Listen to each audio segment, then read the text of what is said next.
I get asked this question all the time. How do I maintain mount when I'm mounted on a bigger person? A lot of times if you're a smaller person or if you have short legs, it's hard to maintain mount against someone bigger because it's hard to get your knees on the ground. So check out what I do.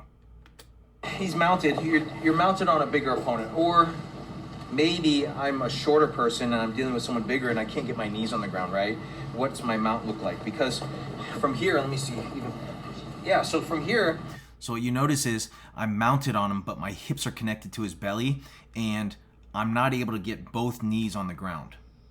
Like you guys can see, it's hard for me to keep both knees on the ground, right? So I'm mounting a bigger So that's one of the things, when we're mounted, usually you don't want to keep your hips connected to their hips because especially if they start bumping, their hip bumps are so explosive, they're able to move your weight and destabilize you. So a lot of times I want my hips slightly floating over their hips so that my hips are not connected to their hips. Just in case they bump, it doesn't cause as great a reaction.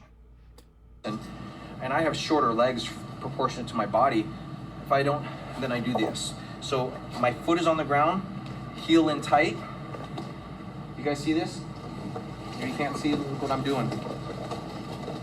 So basically what I'm doing is I lift my leg up and I'm biting my heel into his hip. I'm pulling my heel kind of like a hamstring curl.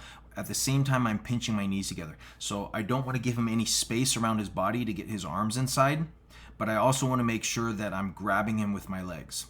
So you're still ready to put a hook in his head? So my heel's in tight and I'm doing this. Okay, so especially if I'm attacking with this arm, okay, and I'm creating this reaction. So that's really important.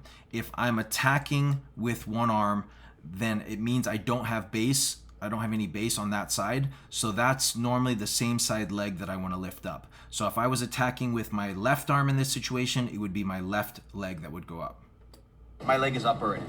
Does that make sense? So now I can kind of keep my mount. Even if he turns sideways, if he turns, yep, you feel how I'm still holding you with my legs? There's not a lot of space. If you try to push my knee, right, it feels strong.